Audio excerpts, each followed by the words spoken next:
ताला आपका इत्तेहाद और यूनिटी इसी तरह बरकरार रखे।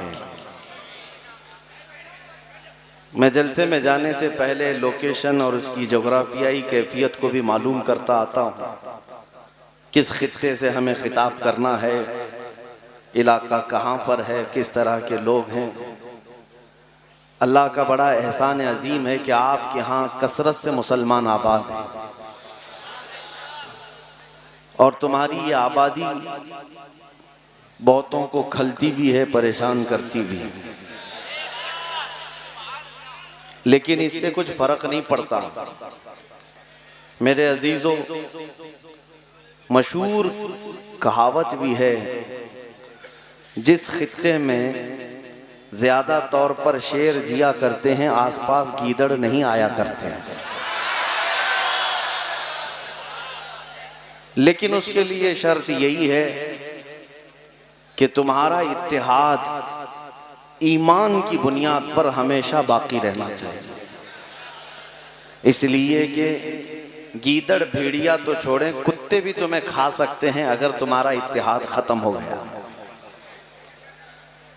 मुत्तहिद रहोगे तो कहलाओगे मोमिन व गाजी, मुंतशिर होगे तो कस्तों में सफाया होगा। आज का ये इजलास इस्लाह मुआशरा के नाम से है। मैं आपके सामने एक बात जरूर पेश करना चाहूंगा कि हमें मसाइल को समझने का दर्क यानी महारत आनी चाहिए। बेशुमार मसले जिंदगी में होते हैं, लेकिन उन मसलों में कोई बहुत गंभीर होता है, कोई छोटा होता है, कोई मीडियम वाला होता है। उसकी पहचान आपको होनी चाहिए।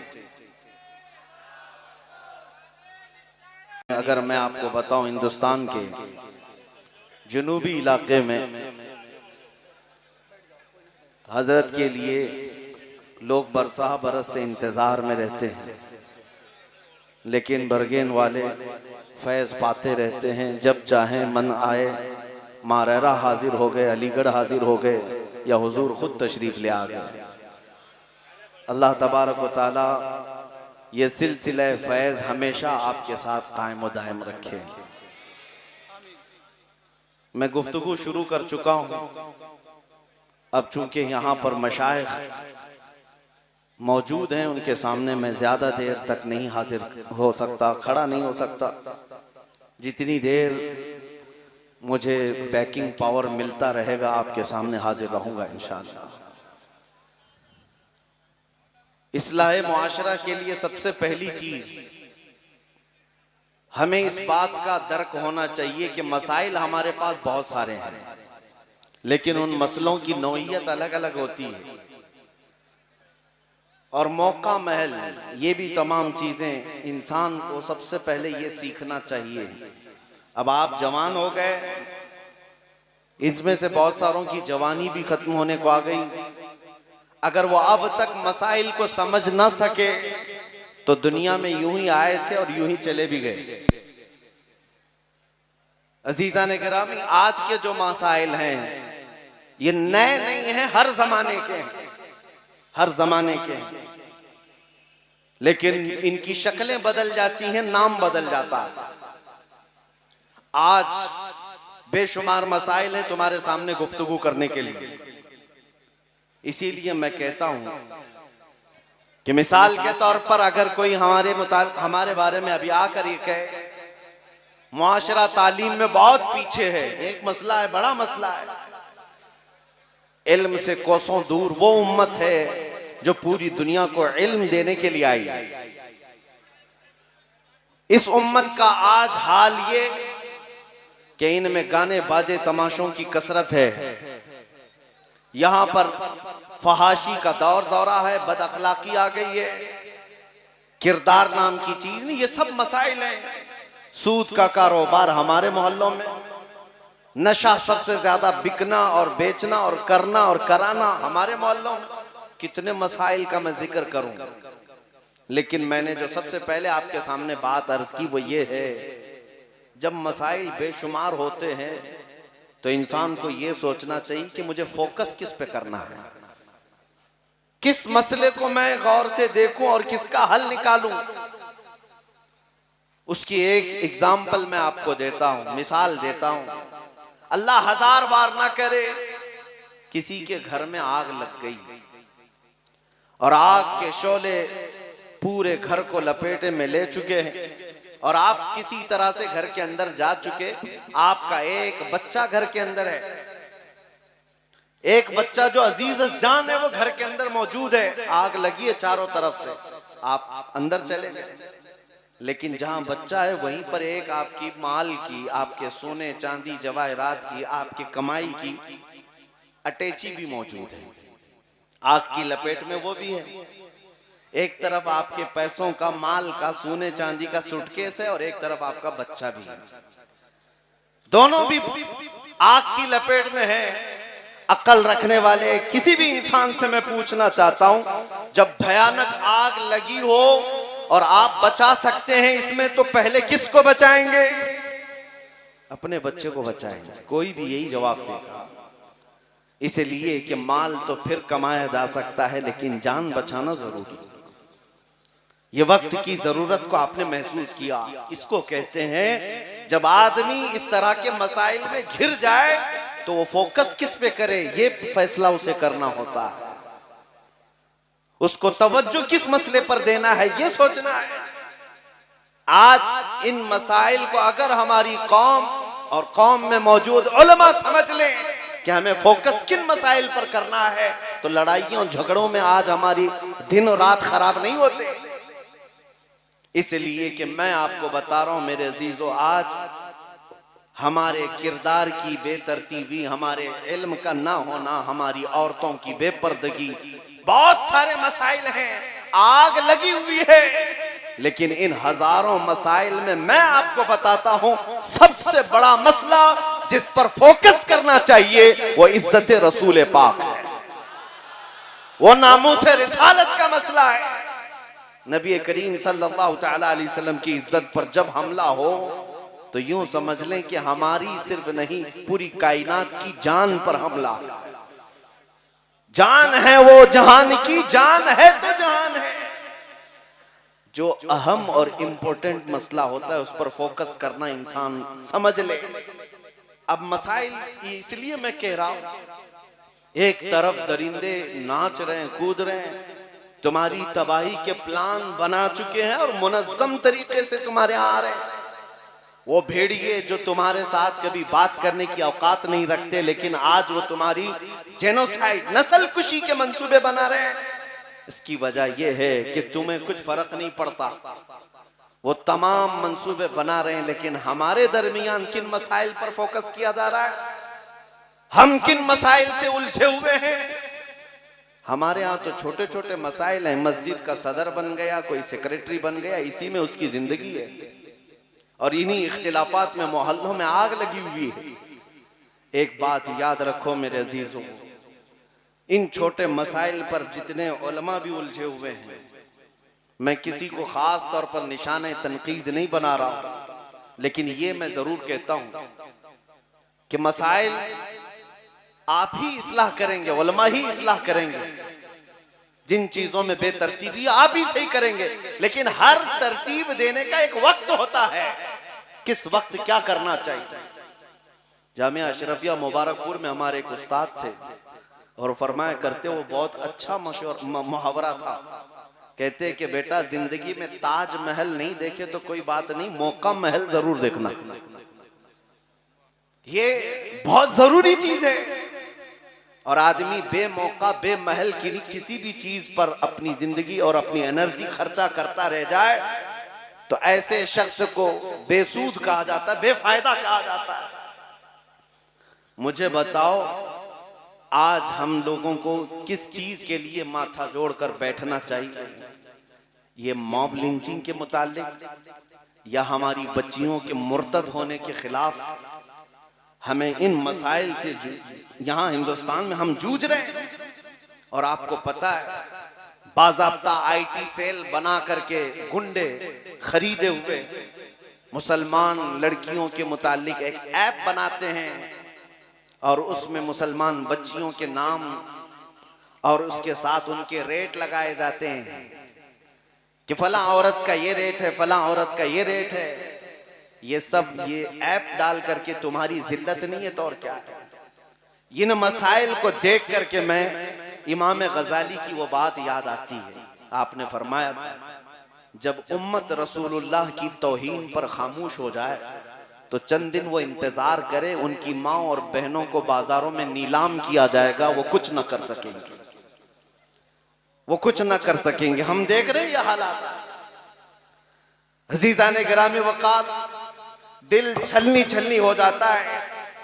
जिन मसाइल पर हमें फोकस करना चाहिए वो छोड़ करके हम किन मसाइल में उलझे हैं।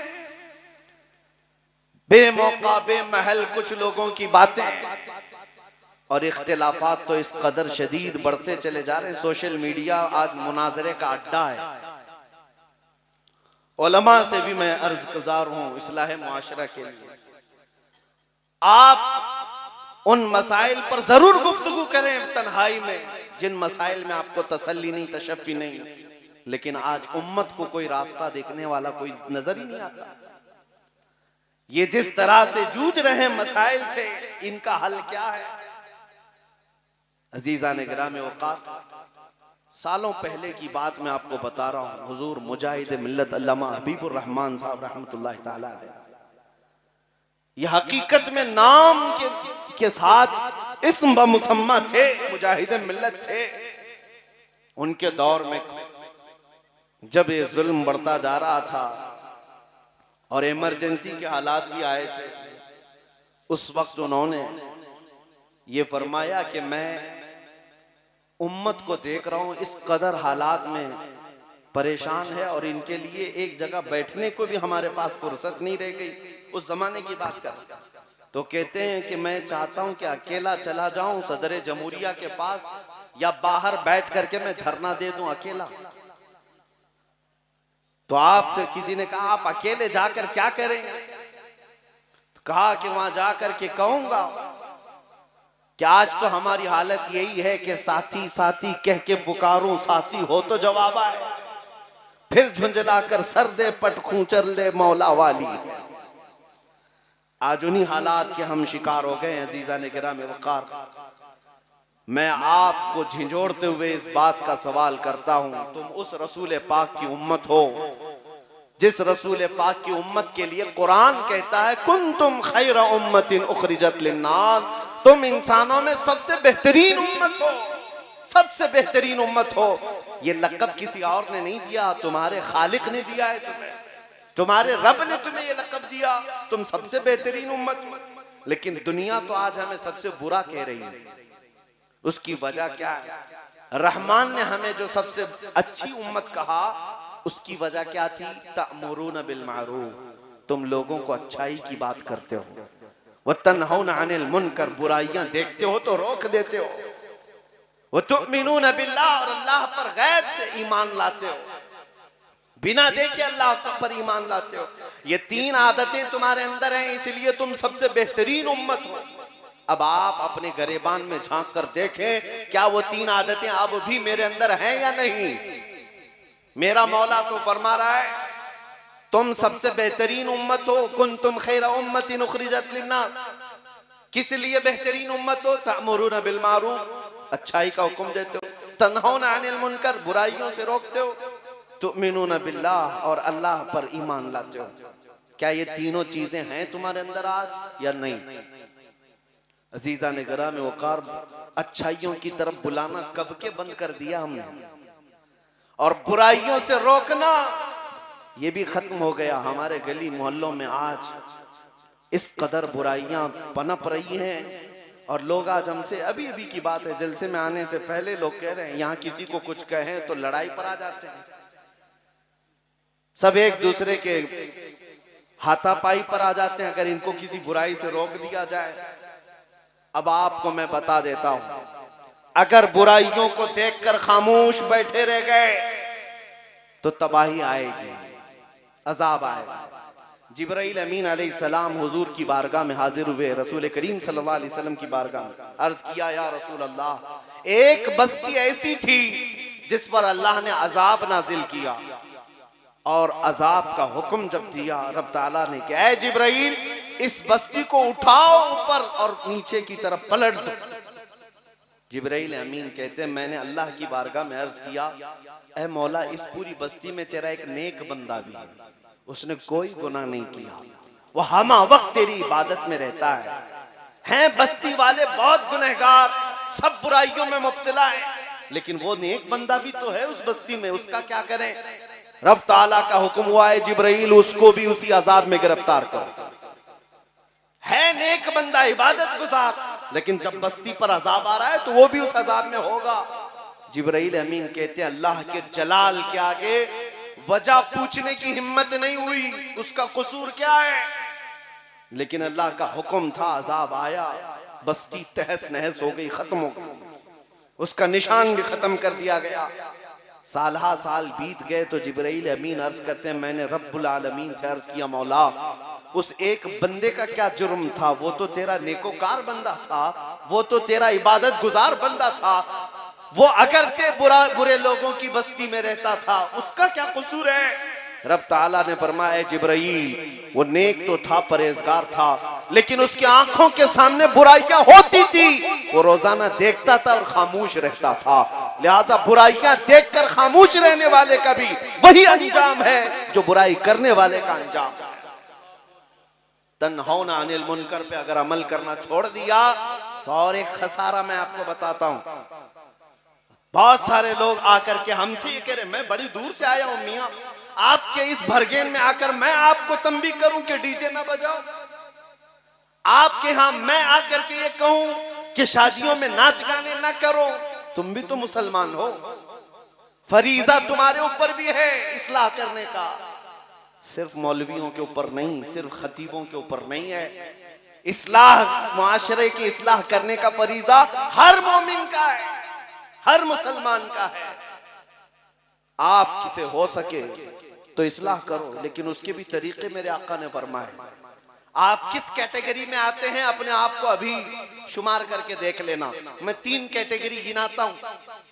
नबी पाक सल्लल्लाहु अलैहि वसल्लम ने फरमाया मन रआ मिनकुम मुनकरन फलयुगय्यिरहु बियदिही व मन लम यस्तति' फबिलिसानिही व मन लम यस्तति' फबिक़ल्बिही व ज़ालिका अज़अफुल ईमान औ कमा क़ाल रसूलुल्लाह सल्लल्लाहु अलैहि वसल्लम। नबी पाक सल्लल्लाहु अलैहि वसल्लम फरमाते हैं जिसने कोई बुराई को देखा, बेहयाई को देखा, तो उसे चाहिए कि हाथ से रोके, हाथ से नहीं रोक सकता तो जुबान से रोके, और जुबान से नहीं रोक सकता तो दिल में बुरा जाने। और हुजूर फरमाते हैं ये दिल में बुरा जानना ईमान का सबसे कमजोर हिस्सा है, और मेरे ख्याल से अब सबके पास वही हिस्सा रह गया। इससे ईमान को भी नाप सकते हो आज हमारे अंदर ईमान कितना है। हाथ से रोकना तो ये हुक्काम का काम था, जुबान से रोकना तो आप सबके लिए भी था, लेकिन हमने ये सब चीजें बंद कर दी।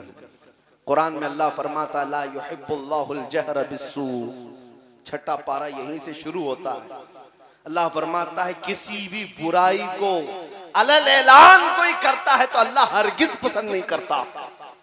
आज हालात ये हैं, ये इस आयत के तहत मुफस्सिरीन फरमाते हैं वो लोग अज़ाबे खुदाबंदी में गिरफ्तार होंगे जो तन्हाई में गुनाह करते हैं और दिन में आकर दोस्तों के सामने ठट्टा मारकर उस बुराई का बयान भी करते हैं। इस आयत की तफसीर में मुफस्सिरीन फरमाते हैं वो लोग हैं उनको अल्लाह का अजाब आएगा, रात में किए हुए गुनाह का जिक्र करते हैं ठट्टा मार मार करके।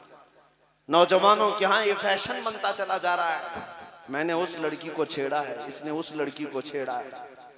इस बेहयाई का जिक्र तुम 4 लोगों में करते हो, एक तो गुनाह किया, उसके बाद फिर इजहारे गुनाह किया, और इस पर अल्लाह तबारक व तआला का गजब है, अल्लाह का गजब है। अजीज़ान गिरामी वक़ार, इस उम्मत का अगर ये फरीज़ा ख़त्म हो गया तो फिर इस उम्मत का जो हुस्न था खैर उम्मत कहलाने का वो भी खत्म हो जाएगा। खैर उम्मत का लक़ब आपको जो दिया गया है वो इसी वजह से दिया गया है कि तुम अच्छाइयों की बात करते हो। दावत तो देना बंद किया, लेकिन कम से कम बुराइयों से तो रोको। एक बात मैं आपसे पूछना चाहता हूं, आपके घर के अतराफ में कोई कूड़ा करकट लाकर डाले तो कितने झगड़े करते हो आप? आपके दरवाजे के बाहर अगर कोई गटर की गलाजत ला करके डाल दे, क्या आप देखकर खामोश रह सकते हो? और अगर मैं आपको एक बात दूसरी मिसाल बताऊं, आपके घर के किनारे बैठ करके मैं आग जलाऊं, कहूं ठंडी लग रही है मैं आग रोशन किया हूं, आप कहेंगे भाई जाओ मैदान में आग लगाओ। हम कहेंगे कोई बात नहीं, हम आपके घर के अंदर नहीं लगाए, दरवाजे के बाहर लगाए। आप तो ये कहेंगे घर के दरवाजे के बाहर आग लगाए हो, या आग अगर दरवाजे को पकड़ ली या मेरे घर से को पकड़ ली तो आग मेरा घर जल सकता है। आपको इतना सेंस तो है, इतनी अकल तो है, अपने घर के बाहर ना गलाजत डालने देते हो ना आग जलाने देते हो, तो मेरे अजीजों फिर अपने घर के अतराफ उन औबाशों को क्यों पसंद करते हो जो दिन भर नुक्कड़ पर बैठ करके अजनबी औरतों पर नजरें डालते हैं या अपने जिना के किस्से सुनाते रहते हैं। इन अय्याशियों को क्यों अपने घरों के अतराफ पसंद करते हो? कितने तो घर ऐसे हैं जिनको हम देखते हैं गली कूचे में छुट्टियों के दिन ताश के पत्ते खेल रहे हैं। फरमाया गया है जहां ताश के पत्ते खेले जाते हैं 40 दिन तक वहां बरकत का एक दाना भी नहीं उतरता, वहां से बरकत उठा ली जाती है। अजीजा ने गिरामी वकार, इन बेहयाइयों और बुराइयों के मुतालिक अगर आप जिम्मेदारी नहीं निभाएंगे तो कब तक ये मुकर्रिर आएंगे और आपको समझाते जाएंगे। जिम्मेदारी हर एक की है। और एक बात मैं आपको बताऊं, इस्लाह का सबसे बेहतरीन तरीका ये था, शराबी भी हैं हमारे यहाँ, जुआरी भी हैं, नशा करने वाले भी हैं, लेकिन सूदखोर भी हैं, उनको फर्क क्यों नहीं पड़ता? हमने बुजुर्गों का मिजाज छोड़ दिया है। आपको पता है सरकार मुफ्ती आजम हिंद रदी अल्लाह ताला अन्हु के दरबार में बगैर टोपी के भी कोई आता तो आप उसको उठा देते थे। ये कौन से तरीके से आया है? हालांकि फर्ज नहीं, वाजिब नहीं, लेकिन आप उस पर सख्ती फरमाते थे। और कई ऐसे मसाइल हैं जिनमें छोटे मसाइल पर भी आप तंबीह कर देते थे। आज बड़े बड़े सूदखोरों को देख करके तुम मुसाफे से भी गुरेज नहीं करते, बल्कि उनके साथ शाना बशाना चलते रहते हो। बड़ा सेठ है, सूद खाता है तो क्या मसला है, दावत में तो मेरे घर भी आ जाइए आप। उनकी दावतें भी चल रही हैं, उनकी इज्जतें भी चल रही हैं, उनके फूल माले भी चल रहे हैं। ये दर हकीकत आप गुनाह में उसका ताउन कर रहे हैं। इसलिए उसको खुद को कभी ये फीलिंग आती ही नहीं है कि मैं गलत कर रहा हूं। उस बंदे को कभी ये एहसास ही नहीं होता कि मैं गलत कर रहा हूं। जिस दिन कौम के तमाम हजरात ये तय कर लें कि जो नशा करे, जो शराब पिए, जो जुआ खेले, जो सूद खाए, हमारा उसके साथ कोई लेना देना नहीं है। ये इस्लाह का तरीका है। आपको मैं नफरत के लिए नहीं कह रहा हूं, बल्कि एक आद के साथ जब ये बाइकआउट होता है उसे ये एहसास होता है कि अगर मैं इस गुनाह में कंटिन्यू रहा तो मेरी जमात मुझसे छूट जाएगी, मेरी कौम छूट जाएगी। इसलिए मेरे अजीजों, ये चीज आपके जरिए से हो सकती है, मिंबरों से नहीं। इतनी शादियों के मुतालिक सब कह रहे हैं कि बड़े बड़े डीजे बजाते हैं, शादियां करते हैं, लेकिन आप तो सुन रहे हैं ना, घर में बैठे हुए मजे ले रहे हैं। आपकी तरफ से एक्शन क्या हुआ? आपने कभी कोई एक्शन में कोई बात की?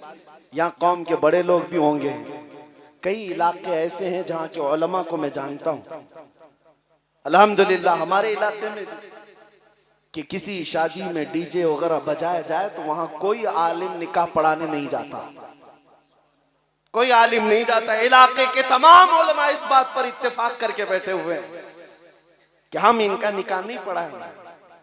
ये उलमा इत्तेफाक कर लें तो फिर कहां पंडित से निकाह पढ़ाओगे, कहां जाओगे? ये मामलात यहां से भी खराब है।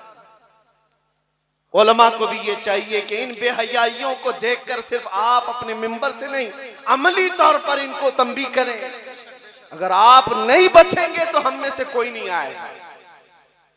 और एक ही आलिम न करे, उलमा में अगरचे इख्तिलाफात चल रहे होते हो, आधे इस जमात के आधे उस जमात के, और आप जाकर के डीजे वालों से कह दें एक जमात के उलमा वो वाले नहीं आएंगे तो हम तो आएंगे, हम पढ़ा देंगे।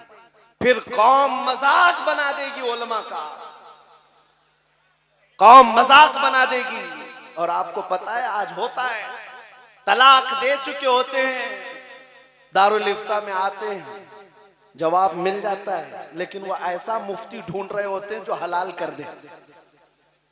बार बार ढूंढते रहते हैं, मियां मसला तो बयान हो गया, कुरान से बयान किया, हदीस से बयान किया है। क्यों? इस कौम को पता है कि उलमा में इख्तिलाफ रहता है, वो एक दूसरे का इख्तिलाफ का फायदा उठाते हुए अपनी मन की बात हासिल करना चाहता है। इसलिए यहाँ उलमा की इस्लाह बहुत जरूरी है, उलमा का इत्तेफाक। अजीज़ान गिरामी वक़ार, कहने को बेशुमार बातें हैं। अगर तुम इस फरीज़े को ना उठाओगे, इस फरीज़े पर अमल ना करोगे, तो आगे की नस्लों के लिए बड़े बड़े बड़े चैलेंजेस हैं, बड़े चैलेंजेस हैं। आज मैं इस शेर पर आपको ले आना चाहता हूँ, उठो वो गर न हश्र न होगा फिर कभी, दौड़ो के जमाना चाल अपनी चल गया। आपको पता है, जब तूफान हो, आंधियां चल रही हो, उस वक्त बंदे की जिम्मेदारियां क्या होती, क्या करेगा? ये नाचने वाले अपने शादियों में, मैं उनसे पूछना चाहता हूं, जरा बराबर अपने दिल में तुम्हारे ईमान बाकी है और एहसास बाकी है? तो मैं उनसे पूछता हूं, जिसके घर में मैयत रखी हुई हो, क्या वो ढोल बाजों पर नाचेगा बाहर?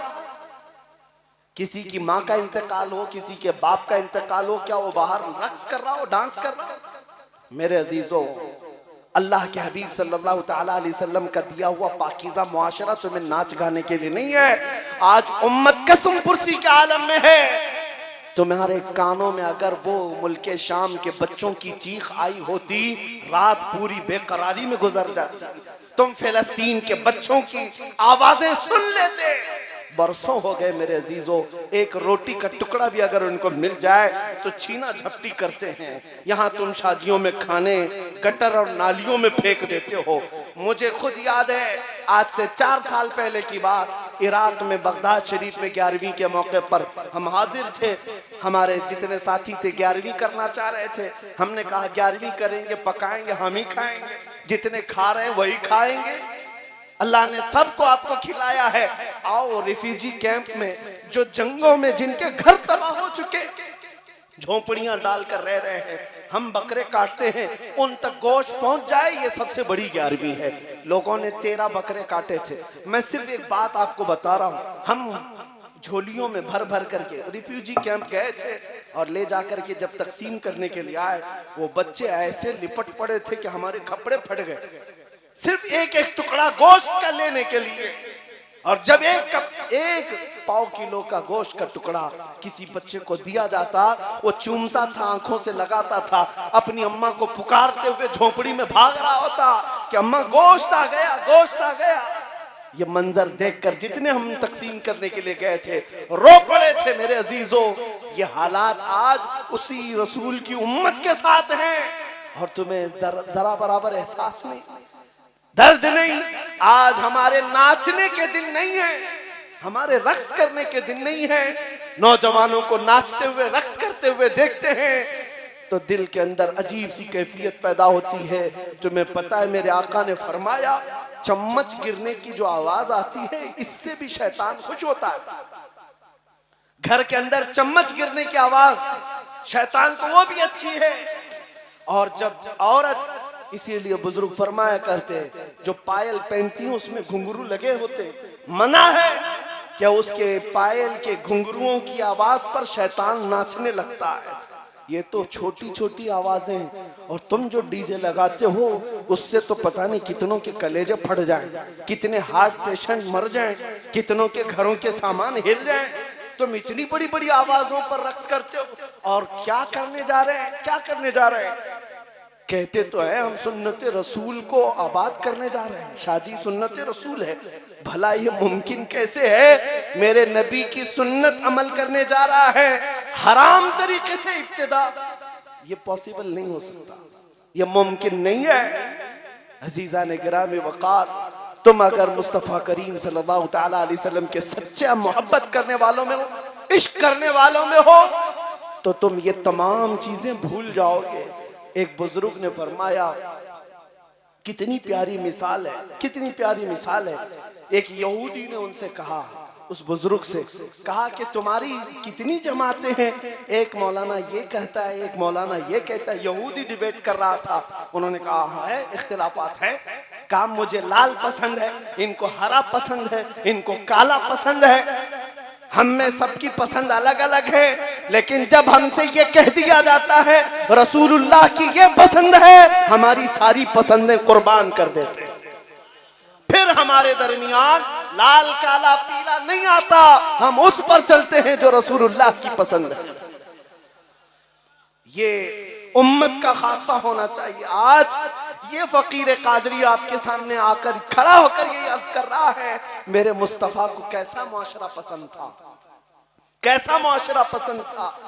क्या आप वो बनना नहीं चाहेंगे जिसको देखकर रसूल पसंद करे, रसूल पाक सल्लल्लाहु तआला अलैहि वसल्लम जिसको पसंद करे। मुझे एक बात याद आती है, कमरे में था कुछ दिनों पहले किसी प्रोग्राम में, और एक साहब, एक नौजवान लड़का मुलाकात के लिए आया, सज संवर करके, बहुत उम्दा कपड़े पहना, उम्दा खुशबू लगाया, सुरमा लगाया आया। मुलाकात करने के बाद मैंने पूछा क्या हमेशा इसी तरह के लिबास में रहते हो? कहा नहीं, आज आपसे मिलना था इसलिए तैयार होकर क्या ये कपड़े पहन कर आया। मैंने कहा मैं तो एक बहुत छोटा आदमी हूँ, गुनहगार आदमी हूँ, आपने मुझसे मिलने के लिए पूरा हुलिया चेंज किया। क्या आपको खबर है अचानक एक रात आएगी जब मलकुल मौत रूह निकालेंगे और तुम रसूलुल्लाह से मिलने के लिए कब्र जा रहे होंगे, तुम कब्रिस्तान जा रहे होंगे। तुमने कभी सोचा कि मेरे मुस्तफा से मिलने के लिए मुझे जाना हो तो मैं किस तरह तैयार होऊंगा? उस वक्त मलकुल मौत तुम्हें तैयारी करने का मौका नहीं देंगे। इसीलिए हम वक्त तैयार रहो, जिस दिन भी आ जाए इज़राइल लब्बैक कहो और चल पड़ो कि रसूलुल्लाह की बारगाह में जाना है। मेरे अजीजों, किसी को गुनाहों के अड्डों पर उठाया गया तो उसका खात्मा कितना बुरा है। मैं आपको कहता हूं, लोग कोरोना में मरने वालों के मुतालिक कहते थे, अरे बेचारे की मौत हो गई, प्लास्टिक में रैप करके अंदर डाल दिया गया, 4 लोग जनाजा पढ़े, उससे ज्यादा जनाजा पढ़ने की किसी को इजाजत नहीं थी। यही हालात थे। लोग इसको ये समझ रहे थे कि शायद ये बुरी मौत है और डर रहे थे। बुरी मौत इसको नहीं कहते। ये फैली हुई वबाई बीमारियों में बड़े बड़े बुजुर्गों का भी इंतकाल हुआ है। अशरे मुबशरा 10 जन्नती साहबा में से एक साहबी अबू उबैदा बिन जर्राह रदियल्लाहु ताला, ताउन अमवास फैली हुई बीमारी में उनका इंतकाल हुआ। कोई ये नहीं कहता कि उस सहाबी की बुरी मौत हुई। हजरत अबू जर गिफारी, इनका इंतकाल हुआ। इनकी बीवी चौराहे पर जाकर खड़ी होकर ऐलान करती थी कि लोगों कोई है, आओ, मेरे शोहर का इंतकाल हुआ, जनाजा उठाने के लिए कोई है नहीं। 4 लोगों को ढूंढने के लिए उनकी बीवी खड़ी थी। तो क्या मतलब है, बुरी मौत है? मौत का बुरा होना या अच्छा होना न बीमारी पर डिपेंड है, न लोगों की कसीर तादाद पर है। मैं आपको बताता हूं मौत अच्छी है या बुरी कैसे। अगर तुम ईमान पर मर जाओ और 1000 टुकड़ों में कट जाओ, अच्छी मौत। और अगर गुनाहों के अड्डों पर मौत आई, कुफ्र पर मौत आई, फिर तुम्हें 1 लाख लोगों का कंधा भी मिल जाए, बुरी मौत है, बुरी मौत है। मुझे एक बात याद आती है, नौजवानों से मैं आज कहना चाहूंगा, शब बारात 15वीं शब है शाबान, और सारे लोग इबादतों में मसरूफ रहते हैं। 15वीं रात को, शब बारात को बड़ी रात मनाई जाती है। अपने इलाके में मैं भी तकरीर में मसरूफ था, और रात को सलातु तस्बीह इबादत सब। रात के वक्त कुछ नौजवान अय्याशी के लिए उस रात को इस्तेमाल करते हैं। बाहर निकले, बाइक राइडिंग किया, पटाखे उड़ाए, यही सब करते हैं। 2 नौजवान 16 साल के और 18 साल की उम्र के थे।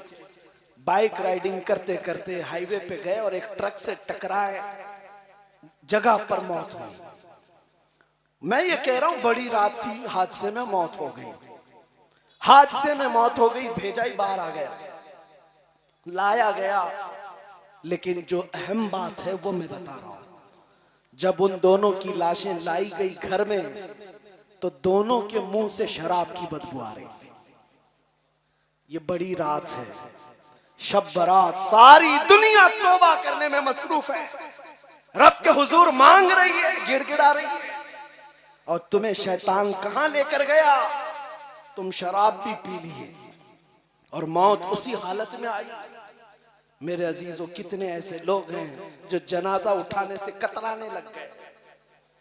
यह है बुरी मौत, चाहे अच्छा दिन भी मिल जाए, अच्छी रात भी मिल जाए, लेकिन मौत अगर गुनाहों पर आई है तो सबसे बुरी मौत है। मैं आपसे पूछना चाहता हूं कि किस तरह मरना चाहते हो दुनिया में? जाओगे, सब जाएंगे ही।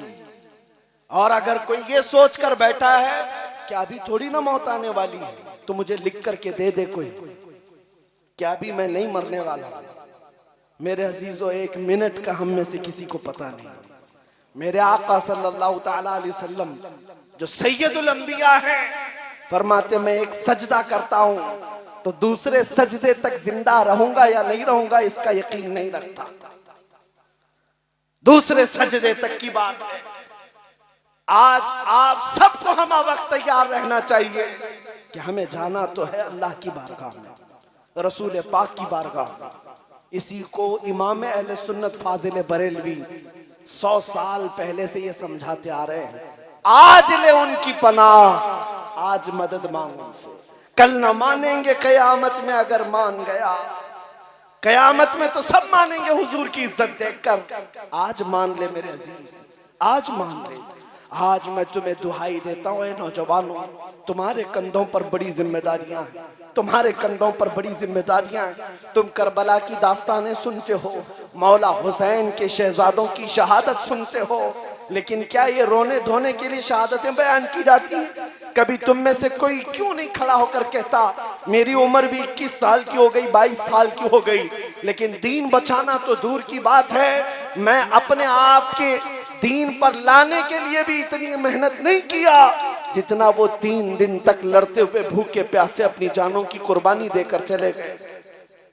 वो अली अकबर, वो इमाम कासिम, जिनकी जवानियां थी, वो जवान लोग ही तो थे, लेकिन घर से निकलकर मैदानों में अपनी जानें कुर्बान की। तो हमारी जवानी किस बात की है? क्या इस जवानी के बारे में कल कयामत में सवाल नहीं होगा? आज मुआशरे की तब्दीली ये मत समझना कि ऊपर से आएगी, जमीन से आएगी, तुम में से आएगी, तुम्हारे दरमियान से आएगी। और अगर तुम बदलना चाहो तो बहुत जल्दी बदल जाओ। और आपको ये बात भी मैं बता दूं, जिस दिन तुम बदल गए हालात बदल जाएंगे, हालात बदल जाएंगे। जितने भौंकने वाले हैं उनके मुंह पर रस्सी लग जाएगी, जितने दंदनाते हुए जालिम कुत्ते हैं सब पर लगाम लग जाएगी। बस इन कुत्तों को इसलिए आजाद छोड़ा गया है।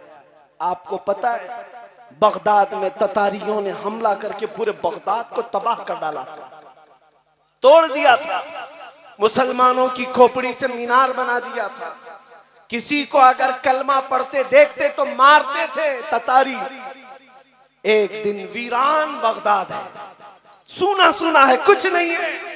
ततारियों की फौज के साथ ततारी बादशाह की बेटी सैर के लिए निकली है तो अचानक शाम के वक्त अजान की आवाज आती है।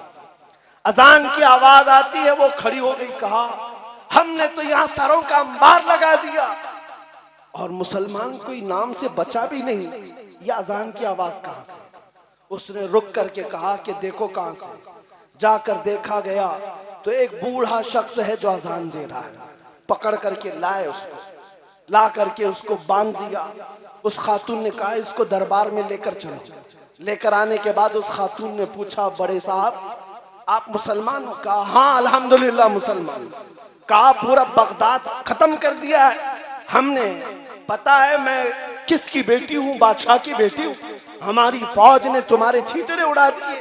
हिम्मत कैसी होती है अभी अजान देने की? उस बाबा ने कहा हिम्मत तो आखिरी सांस तक रहेगी, इसलिए कि मरना भी इसी नाम पर है, मरना भी इसी नाम पर है, वो अल्लाह है। उस लड़की ने मजाक उड़ाते हुए कहा अच्छा इसका मतलब क्या है? आप अजान देते हो, बूढ़े मियाँ ने कहा अल्लाहु अकबर, अल्लाहु अकबर। इसका मतलब अल्लाह सबसे बड़ा है, अल्लाह सबसे बड़ा है। मजाक उड़ाने लग गई। कहा बाबा, जिसको तुम सबसे बड़ा कहते हो उसने तो तुमको इस तरह मरते हुए छोड़ दिया। कहाँ है तुम्हारा खुदा, कहाँ है तुम्हारा खुदा? तुम्हारे तो सब अल्लाहु अकबर कहने वाले कत्ल हो गए, मर गए। आज तुम्हें भी ये कहा जा रहेगा, तुम बहुत अल्लाह अल्लाह करते थे, देखो आज तुम्हारे साथ क्या हो रहा है। मायूस होने की बात नहीं।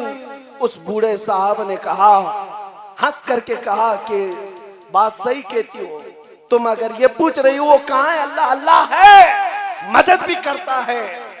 लेकिन बाबा साहब ने कहा तुम्हें पता है कि बकरियां चराने वाला जो रेवड़ लेकर के जाता है, रेवड़ लेकर के बकरियां का झुंड लेकर जाता है, तो वो जब बकरियां चलती रहती हैं तो साथ में कुत्ता भी होता है। बकरियों का चरवाहा कुत्ता भी पालता है। कुत्ता क्यों होता है? कि बकरियां जब भटक करके रेवड़ से सड़क पर आ जाती हैं या इधर उधर जाती हैं, कुत्ता भौंक भौंक करके उनको रेवड़ में जमा कर देता है। कहा ये तो देखा है। उस बुजुर्ग ने कहा उम्मत मुस्तफा ये रेवड़ से जब भी हट जाती है, अल्लाह तुम जैसे कुत्ते हम पर छोड़ता है। तुम्हारा जुल्म जब बढ़ जाता है और हम फिर से जमात में मुत्तहिद होते हैं, अल्लाह तुमको फिर खत्म फरमा देता है। ये हालात हैं, खत्म हो जाएंगे, ये जुल्म खत्म होगा। ऐसा नहीं है कि जुल्म की रात लंबी होगी। कुफ्र की हुकूमत चलती है, जुल्म की हुकूमत नहीं चलती, ये बात याद रखो। लेकिन आपका इम्तिहान लंबा ना हो जाए, इम्तिहान लंबा ना हो जाए। तुम आज रेवड़ से भटके हुए हो, जमात से हट करके निकल पड़े हो। मुझे एक बात बताओ, अभी मैं नारा लगाऊं इस्लाम जिंदाबाद, तो जवाब दोगे कि नहीं दोगे? बल्कि इतने जोश में देंगे इस्लाम जिंदाबाद, इस्लाम जिंदाबाद। क्यों नहीं जवाब देंगे? हमारे दीन से हमें प्यार है या नहीं? आपको प्यार है ना?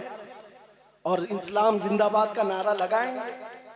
मैं पूछता हूं मेरे अजीजों, जैसे इस्लाम जिंदाबाद का नारा बड़े जोश से लगाते हो, उस इस्लाम को अपनी बेटियों पर क्यों नहीं पसंद करते? उस इस्लाम को अपनी बीवियों पर क्यों नहीं पसंद करते? ये इस्लाम सिर्फ मस्जिदों में क्यों नजर आता है? तुम्हारी शादी महलों में कहां जाता है इस्लाम? फिर इसका मतलब ये है कि तुम पूरे इस्लाम जिंदाबाद नहीं कहते, जितना तुमको चाहिए उतना ही कहते हो। अगर इस्लाम से प्यार है, तुम्हारे बेटे पर भी तुम्हें इस्लाम अच्छा लगना चाहिए। बेटा, बहू, बेटी, बीवी बात की बात है, तुम अपना चेहरा पकड़ करके देख लो कि तुमको भी इस्लाम कहां है, तुम पर भी इस्लाम है या नहीं। इसीलिए हाली ने कहा था, ऐ खासान रसुल वक्त दुआ है, उम्मत पे तेरे वक्त जब आके पड़ा है। जो दीन निकला था बड़ी शान से अपने वतन से, आज वो परदेश में आके गरीबुल गुरबा है। ये दीन आज अपनों के अंदर ही अजनबी बन गया है, अपनों के अंदर अजनबी बना है। पता है आपको, शेख सादी रहमतुल्लाह अलैह एक जगह फरमाते हैं, कयामत के दिन इस्लाम भी शिकायत करेगा मुसलमानों के खिलाफ। मुसलमानों के मुतालिक ये कहेगा, ऐ अल्लाह, कुफ्फार और मुशरिकीन की तरफ से जो मुझ पर हमले होते थे वो अलग थे, लेकिन मेरे मानने वालों ने मुझे तन्हा कर रखा था। सिर्फ ओकेशनली मुसलमान हैं, यानी हम मुसलमान कब हैं? जुम्मा में हैं। हम मुसलमान कब हैं? जब हमारे घर में किसी की मौत हो जाए, टोपी भी आ जाएगी, कुरान भी घर में आ जाएगा। उसके अलावा इस्लाम क्यों नहीं आता? अजीजा ने गिरामी वकार, कुरान कहता है, इन्नल्लाह ला युगय्यिरु मा बिकौमिन हत्ता युगय्यिरु मा बिअनफुसिहिम। बेशक अल्लाह ताला उस वक्त तक किसी कौम की हालत नहीं बदलता जब तक उसको खुद अपनी हालत बदलने की फिक्र ना हो। आपको अपनी बदलने होंगे। कैसे बदलेंगे? जाओ आज के बाद से घरों में अपने बच्चों को लो, इन बच्चों को आवारा ना छोड़ो, इनको मोबाइल थमा करके अब तुमने तो कहानियां सुनाना भी छोड़ दिया। अब ये बच्चे गुडे गुड़ा की, चोर पुलिस की कहानियां भी नहीं, बल्कि तो अब ये पोर्न देखने लग गए, बेहयाइयां। और सच फरमाया था मुखबिर सादिक सल्लल्लाहु तआला अलैहि वसल्लम ने। हदीस पाक है किताबुल मलाहिम में, मेरे आका फरमाए क़यामत के करीब एक जमाना ऐसा होगा कि बच्चे जवान लगेंगे और जवान बूढ़े लगेंगे। बच्चे, छोटे बच्चे जवान बनेंगे और जवान बूढ़े नजर आएंगे। इन 4 साल के 5 साल के बच्चों को देखो, ये एडल्ट तस्वीरें हैं, ये एडल्ट फिल्में देखने लग गए। कोई कंट्रोल नहीं है मोबाइल पर, तुमने छोड़ रखा है। और अपने हाथों से इतना तबाह कर लिया नौजवान कि जब ये 20-22 साल का हो गया तो इसकी कमर झुकने लग गई, बुढ़ापा नजर आ रहा है। 25 साल के जवान बूढ़े नजर आने लग गए। अपने हाथों अपने आप को तबाह कर लिया। ये हुजूर का फरमान है। इसीलिए मैं कहता हूं अपने घरों से तब्दीली शुरू करो, अपने बच्चों को लेकर बैठना सीखो। क्या आप संडे टू संडे अब इन बच्चों से मुलाकात करते हैं? उसके अलावा दिन भर ये स्कूल में या ट्यूशन में, या रात को जब आए तो ये आपके आने से पहले सो जाएं और आपके जाने से पहले स्कूल चले जाएं। मुलाकात ही नहीं बच्चों से। तरबियत कैसे, मुंतकिल कैसे करोगे दीन? रशिया का एक इलाका जहां के मुतालिक एक आलिम दीन ने लिखा है 80 साल से कुरान पर पाबंदी लगाई गई। 80 साल से मुसलमानों पर एक जमाने में इतनी सख्त पाबंदी थी कि कोई कुरान रख नहीं सकता वरना मौत की सजा थी। एक आलिम दीन कहते मैं उस इलाके में पहुंचा, एक दुकान पर गया तो सामने वाले ने देखकर मुझे पहचान लिया, मैं मुसलमान हूं। उसने इशारे में पूछा, मैंने बताया, वो भी मुसलमान था, जुमा का दिन था। कहा नमाज पढ़ना है। वो दुकान वाले ने कहा यहाँ ऐसे खुलेआम नहीं पढ़ सकते, मैं आपको लेकर चलता हूँ। खुफिया रास्ते से वो एक जगह लेकर गया। एक छोटा सा कमरा था जिसमें कई लोग जमा थे नमाज पढ़ने के लिए जुमा की। खुफिया तौर पर नमाज पढ़ रहे थे। मुसलमानों के साथ इतने सख्त हालात थे उस इलाके में। कहते हैं नमाज पढ़ने के बाद एक बच्चा 8 साल का आया और कुरान पढ़ने लगा। ये आलिम कहते हैं कि मुझे बड़ा ताज्जुब हुआ, जहां कुरान पर 80 साल से पाबंदी है, बच्चा फिर भी कुरान पढ़ रहा है, कुरान की आयतें सुना रहा। इस आलिम ने कहा कि बेटा तुझे कुरान आता है? तो लोग हंसने लगे। कहा हुजूर ये पूरा हाफिज कुरान है, पूरा हाफिज कुरान। कहा ये आलिम कहते हैं मेरी तो आंखें फटी रह गई, यहाँ कैसे हाफिज कुरान बन सकता है ये? उस बच्चे से पूछा, ना यहाँ मदरसा, ना यहाँ मस्जिद, ना कुरान देखने को मिलता है। उस बच्चे ने कहा मैंने भी कुरान देखा नहीं, लेकिन मेरी दादी से सुन सुन करके मैं पूरा हाफिज कुरान बना। ये उम्मत के वो जियाले लोग हैं जिन्होंने दीन को अपने बच्चों में ट्रांसफर किया। ये दीन हमारा सीना बसीना चला है, इंटरनेट से नहीं। आज लोग ये समझते हैं गूगल के शागिर्द बन जाएंगे, सब मिल जाएगा। नहीं, सीना बसीना दीन चला है। आप अपने बच्चों में मुंतकिल करने के लिए वक्त निकालो। मेरे आका सल्लल्लाहु तआला अलैहि वसल्लम की हदीस है, सुनो। हुजूर ने फरमाया अल्लिमू औलादकुम सलात खिसालिन हुब्ब नबियिकुम व हुब्ब अहली बैतिही व तिलावतल कुरानिल करीम। हुजूर फरमाते हैं अपने बच्चों को 3 चीजें सिखाकर चले जाना। नंबर 1, अपने नबी की मोहब्बत सिखाओ। किताबों से नहीं, प्रैक्टिकल तुम सिखाओ अपने बच्चों को। मैं सो जाऊं या मुस्तफा कहते कहते, खुले आंख सल्ले अला कहते कहते। सेकंड, दूसरी नंबर पर हुजूर फरमाते उनके अहले बैत की मोहब्बत सिखाओ, रसूल के अहले बैत की मोहब्बत। और तीसरे मेरे आका फरमाते हैं कुरान की तिलावत करना सिखाओ। ये 3 चीजें सिखा कर जाओ। और सही हदीस है, मेरे आका फरमाते हैं बच्चे को सबसे बेहतरीन गिफ्ट अगर बाप दे सकता है तो वो अच्छे अखलाक है। ये सबसे बेहतरीन इनाम है बच्चे के लिए। तुम इसको 20,000 का खिलौना लाकर दे दो, टूट जाएगा। लेकिन बाप अगर बच्चे को अच्छे अखलाक दिया है, मौत तक ये अखलाक नहीं टूटेंगे। सबसे बेहतरीन तोहफा है बाप की तरफ से बच्चे के लिए। और मेरे आका ने क्या फरमाया तरबियत के मुतालिक, लाइबू सबअन अद्दिबू सबअन साहिबू सबअन। ये भी फरमाया 7 साल बच्चे के साथ खेलो, जब 7 साल का हो जाए तो अदब दो, 7 साल तक उसको खूब अदब सिखाओ। फिर जब 14 साल का हो जाए तो 7 साल तक उसके साथ दोस्ती करो। 3 मरहले तरबियत के बताए मेरे आका ने। शुरू के 7 साल बच्चों के साथ खेलो। जब बच्चों के खेलने की उम्र है, हम तो उनको 3 साल की उम्र में 10 किलो का बस्ता थमा करके स्कूल भेज चुके हैं। उनके खेलने की उम्र अब खत्म कर दी गई है। और 7 साल का जब हो जाए बच्चा, तो फरमाया मेरे आका ने उसको अदब सिखाओ। 7 साल से लेकर 14 साल तक अदब, सिर्फ अदब सिखाओ। हम उस वक्त नहीं अदब सिखाते। जब बच्चा 14 साल का हो जाता है तब माँ बाप उसके पीछे पड़ जाते हैं। 10वीं में जा रहा है, इसके अखलाक बिगड़ गए, इसकी दोस्ती बिगड़ गई, उस वक्त अदब सिखाने की कोशिश कर रहे होते हैं। मेरे नबी ने फरमाया 7 साल की उम्र से 14 साल की उम्र अदब सिखाने की है। वो छोड़ दोगे, फिर 14 साल के बाद तुम अदब सिखाना चाह रहे हो, अब वो अदब तुमसे नहीं सीखेगा। अब उसको जो जरूरत है बच्चे को क्या है, 14 साल के बाद बालिग होता है, उसको नई दुनिया है, नए लोग चाहिए, दोस्ती चाहिए। मेरे आका का फरमान सुनो, साहिबु सबअन, 14 साल की उम्र से लेकर 21 साल तक उसके बेहतरीन दोस्त बन जाए माँ बाप उसके दोस्त बन करके रहे। लेकिन 14 साल के बाद तो खट्टी हो जाती है। 14 साल की उम्र के बाद से जो अनबन चलती रहती है, बेटे में माँ में, बेटे में बाप, दोस्ती कहां से। इसलिए ये नौजवान लड़का जाकर किससे दोस्ती करता है, मोहल्ले औबाशों से दोस्ती करता है और उनसे नई नई चीजें सीख कर आता है। जहन के अंदर बेहयाइयां, खराबियां भरने लगती हैं। माँ बाप से अगर बच्चा दोस्ती कर ले और माँ बाप के साथ वो टाइम स्पेंड करना सीख ले तो बर्बादी से बच सकता है। मेरे अजीजों, ये सब तरबियत के जो सिस्टम है वो मैं आपके सामने रख रहा हूँ। इस्लाह करना है तो अपने घर से शुरू करो, अपने घर से शुरू करो।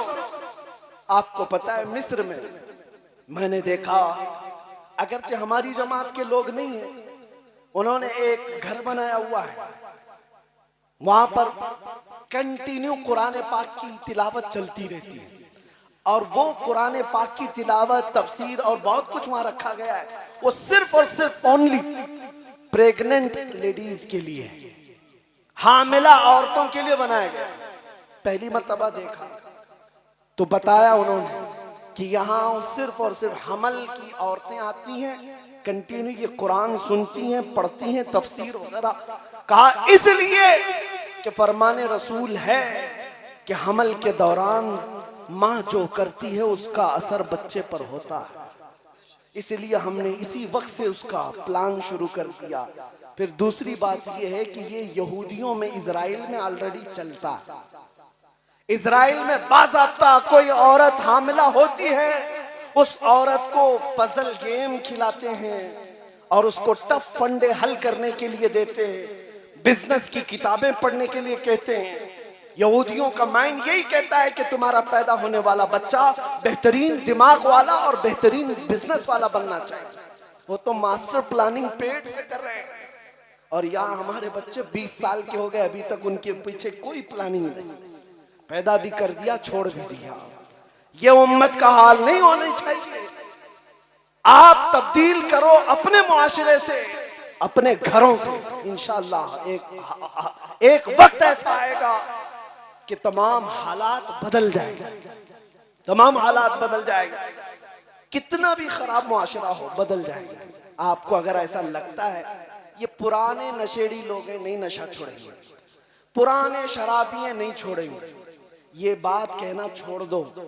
मेरे आका सल्लल्लाहु ताला अलैहि वसल्लम ने मदीने में कर कर दिखाया है। 50 साल 60 साल पुरानी शराब जो जमा करके रखी जाती थी। हजरत अनस फरमाते, मेरी उम्र छोटी थी, मैं शराब सप्लाई करता था लोगों को, अभी शराब हराम नहीं हुई थी। मैं शराब का प्याला पेश कर रहा था, अचानक मदीने की गलियों में किसी ने पुकारा, या अय्युहल मुस्लिमून क़ाला रसूलुल्लाह सल्लल्लाहु अलैहि वसल्लम हुर्रिमतिल खमर।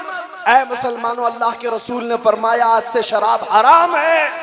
हजरत अनस कहते हैं मैंने देखा जितनों के हाथ में प्याला था वहीं से पटक दिया, जिसके लबों तक लगा था वहां से तोड़ दिया।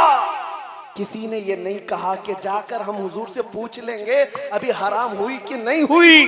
कहा नहीं, हुजूर का फरमान कानों में पड़ गया, चाहे बचपन से शराबी हो, एक आन में उन्होंने छोड़ दिया था।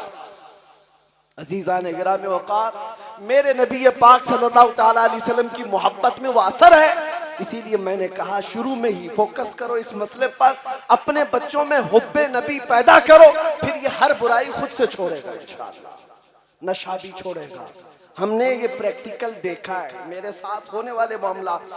आज भी वो नौजवान मौजूद हैं जो नशा बेचते थे, मुंबई में बेचते थे, डीलिंग करते थे, लेकिन अल्हम्दुलिल्लाह आज वो फजर की नमाज भी पाबंदी से पढ़ते, दूसरों को पढ़ाने के लिए लाते भी हैं। मैं ये अपने कमाल की बात नहीं कर रहा, बल्कि सिर्फ और सिर्फ हमने ये डालने की कोशिश की कि मेरे नबी से मेरा रिश्ता कल भी था और आज भी है। अपना सब कुछ गुंबद खजरा कल भी था, और जिस दिन तुमको ये एहसास हो जाएगा हमें दुनिया में सबसे ज्यादा मोहब्बत करने वाला हमारा रसूल है, तो फिर उस रसूल को जो जो नापसंद है तुम खुद ठोकर मार कर निकाल दो। आज ये अहद करो भरगेन वालों, हमें आप बुलाए हो, रसूलुल्लाह की आल को बुलाकर यहाँ बिठाए हो, तो आप ये अहद करके उठो कि हम भरगेन से हर उस खराबी को निकालेंगे जो मेरे मुस्तफा को नापसंद है। निकालेंगे ना इंशाअल्लाह।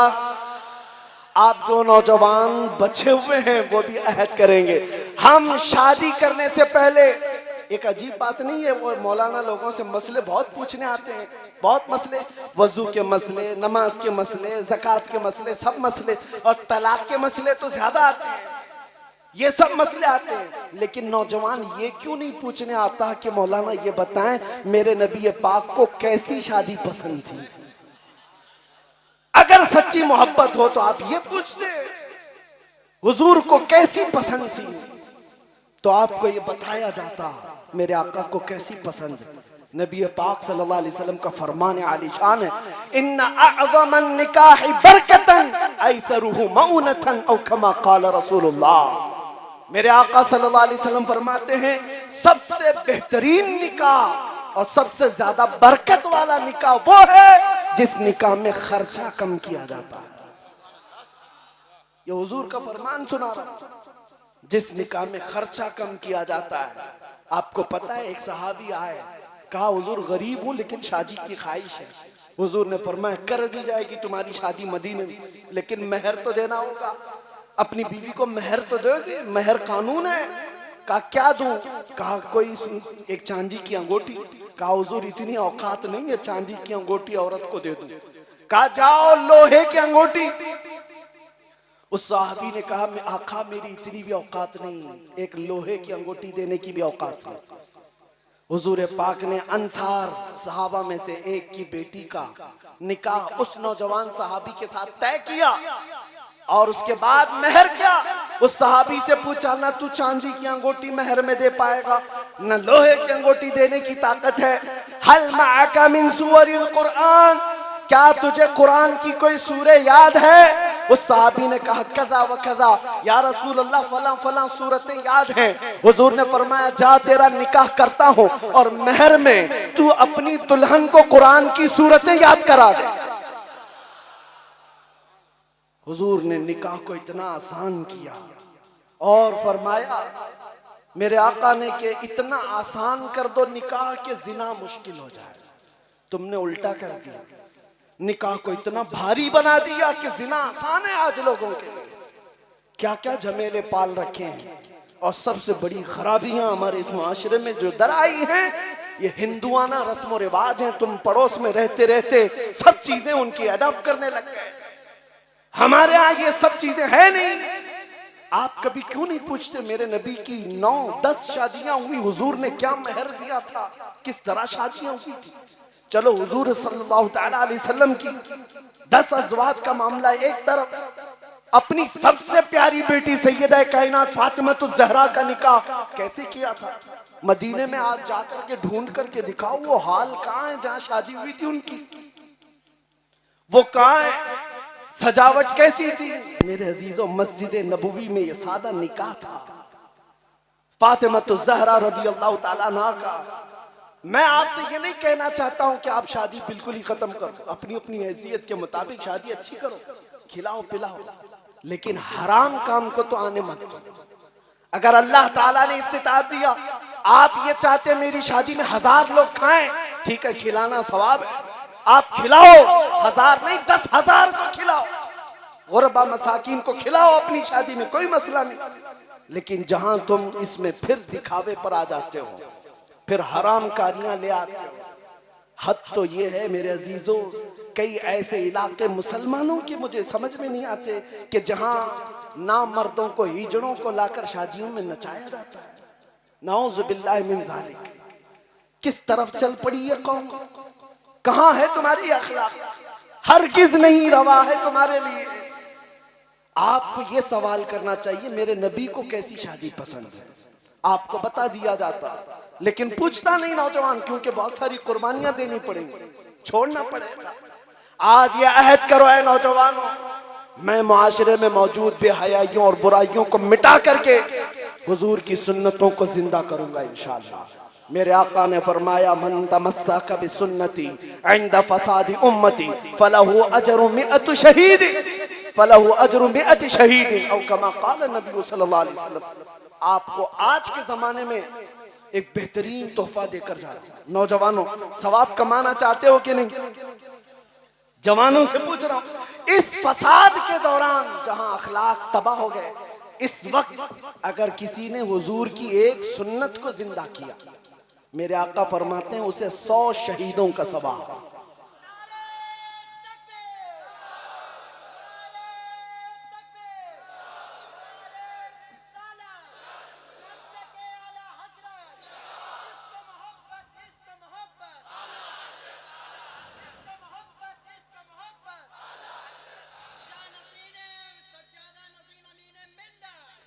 अजीजा ने गिरामी,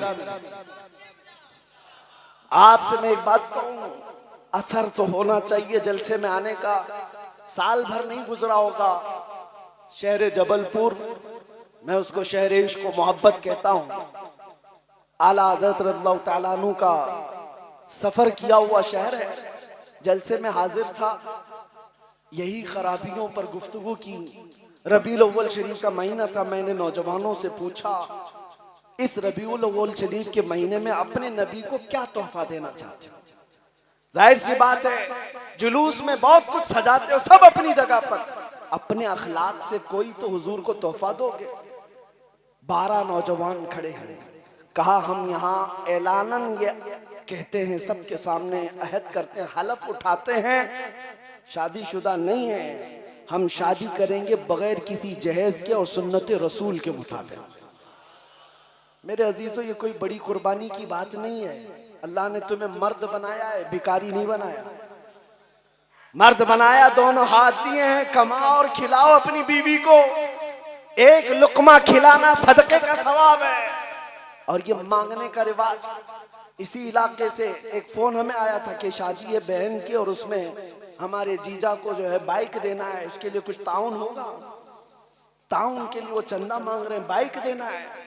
हमने कहा, हम ऐसा ताउन नहीं करते बाइक देने के लिए, कार देने के लिए, बल्कि आपके लिए हम ताउन ये करेंगे, ऐसी शादी ही ना करो जहां कोई भिखारी आपकी बहन के सदके में बाइक मांग रहा हो। हम इस चीज के कायल नहीं है। मैं उन लोगों से कहता हूं जो ससुराल से मांगते हैं, लाख रुपया चाहिए, 2 लाख रुपया चाहिए, कार चाहिए, बाइक चाहिए। मर्द हो मेरे अजीजों, मर्द हो, और तुम उस औरत से मांग रहे हो जो तुम्हारी जिंदगी भर के लिए, तुम्हारे औलाद का और तुम्हारे घर बार की अमानत संभालने आ रही है, फिर भी उसके बाप से मांग रहे हो। मांगने का शौक है तो एक कटोरी लो और मस्जिद के बाहर बैठ जाओ, लोग सिक्के डालेंगे, उससे ज्यादा तुम्हारे कटोरी में आ जाएंगे।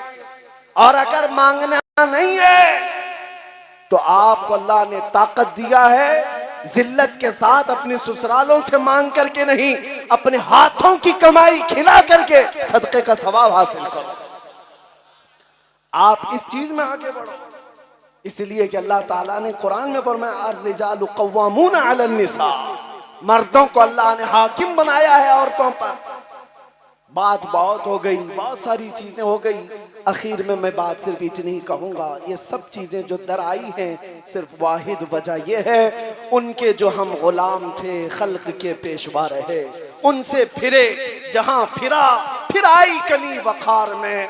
हमारी इज्जत में, हमारे वकार में जो कमी आई है, सिर्फ बात इतनी ही है कि हमने नबी पाक सल्लल्लाहु ताला अलैहि वसल्लम की तरफ से मुंह फेर लिया है और फिर आज अलग अलग शिकायतें करते हैं। दीन पर हमले हैं, इस्लाम पर हमले हैं, कुरान पर हमले हैं, कुरान को जलाया जा रहा है। मैं तुमसे पूछता हूँ, तुमने कितने साल हो गए कुरान को उठाया नहीं है?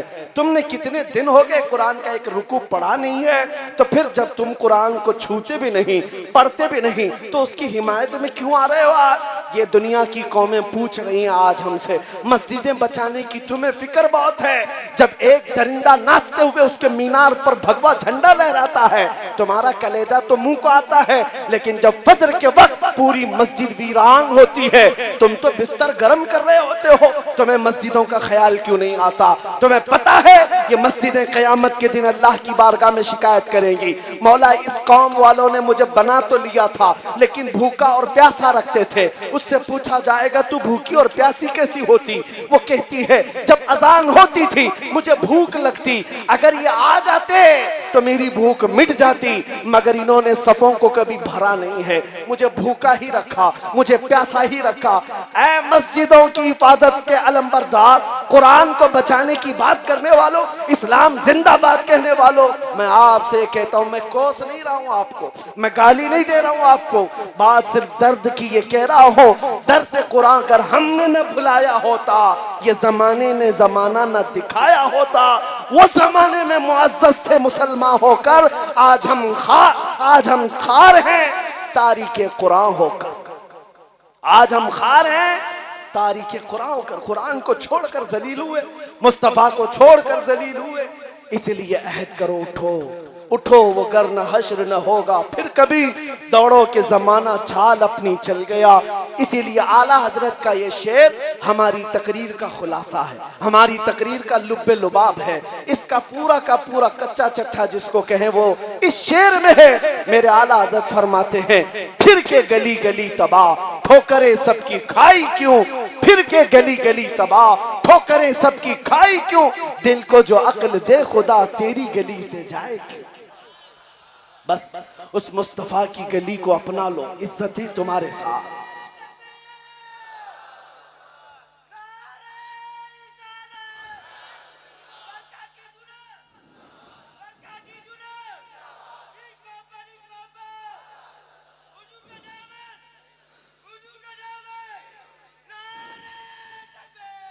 मेरे अजीजों, ये आप तक जो बातें थी, बस मैं दो चंद बातें बड़े दिनों से मेरे गोशे जहन में थी तो आपके सामने अर्ज कर दे रहा हूं, इसलिए कि ये बरकाती मिंबर है, यहां से हमेशा इस्लाह की बात होती रही है।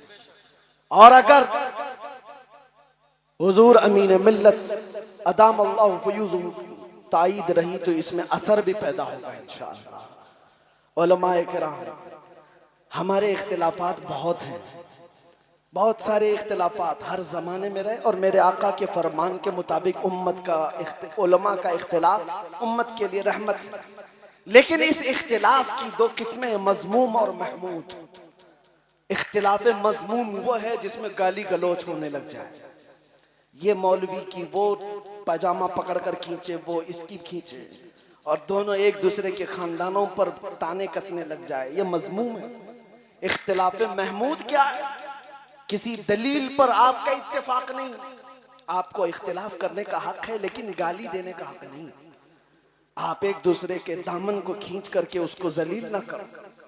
मैं एक मिसाल आपको बता दूं, इमाम शाफी रहमतुल्लाह तआला अलैह बहुत बड़े उस्ताद हैं, इनके शागिर्द इमाम अबू मूसा अल-माज़नी। उस्ताद और शागिर्द में एक मसले में इख्तिलाफ हो गया। पढ़ाने के वक्त इमाम शाफी एक मसले के जवाज के कायल हैं और शायद शागिर्द कह रहे नहीं ये जायज नहीं है, आपकी दलील से मुझे इत्तेफाक नहीं। इमाम शाफी ने कहा ठीक है, अगर तुम्हें इत्तेफाक नहीं है तो छोड़ो। फिर शागिर्द उठकर चले गए, उस्ताद की दरसगाह भी छोड़ दिया। इमाम अबू मूसा माज़नी, सुनिए, एक दिन, 2 दिन, 3 दिन गुजर गए, वो आए ही नहीं इमाम शाफई के पास, छोड़ दिया उन्होंने। इख्तिलाफ हुआ उस्ताद का शागिर्द का। एक दिन इमाम शाफई रहमतुल्लाह ताला अलैह बाजार से गुजर रहे थे, देखा बाजार में इमाम अबू मूसा खड़े थे, शागिर्द। इमाम शाफई पीछे से जाकर उनके कंधे पर हाथ रखते, उन्होंने पलट करके देखा इमाम शाफई हैं। कहा हुजूर यहाँ कैसे? इमाम शाफई ने हाथ में हाथ लिया और कहा अबू मूसा, तेरा और मेरा इख्तिलाफ उस मसले में है, रसूलुल्लाह के गुलाम होने में तो कोई इख्तिलाफ नहीं। मैं भी उस रसूल का गुलाम हूं जिस रसूल का तू गुलाम है, इसमें तो हमारा कोई इख्तिलाफ नहीं। ये हमारे बड़ों के इख्तिलाफ थे कि मसले में अगर इख्तिलाफ हो भी जाए, वो असल को देखते थे कि हमारी जड़ तो रसूलुल्लाह ही है। दूसरी चीज मैं आपको बताऊं, इमाम अहमद बिन हम्बल, ये उलमा के सिलसिले में बात चल रही है, इस्लाह मुआशरा का ये बहुत बड़ा पिल्लर है। यहाँ से अगर खराबियां खत्म हो जाएं, क्योंकि मेरे आका ने फरमाया मेरी उम्मत के 2 पहिए हैं, 2 जमातें अगर सही हो गई तो मेरी पूरी उम्मत सही हो जाएगी। साहबा ने पूछा वो 2 जमातें कौन सी हैं? फरमाया एक उलमा की, एक उमरा की, अमीरों की। ये 2 अगर सही हो गए तो उम्मत सही हो जाएगी, और ये 2 बिगड़ गए तो पूरी उम्मत बिगड़ जाएगी। जरूरत है इस्लाह मुआशरा में यहाँ की भी इस्लाह की। उलमा इमाम अहमद बिन हम्बल और उनके जमाने के बड़े मुहद्दिस हैं शेख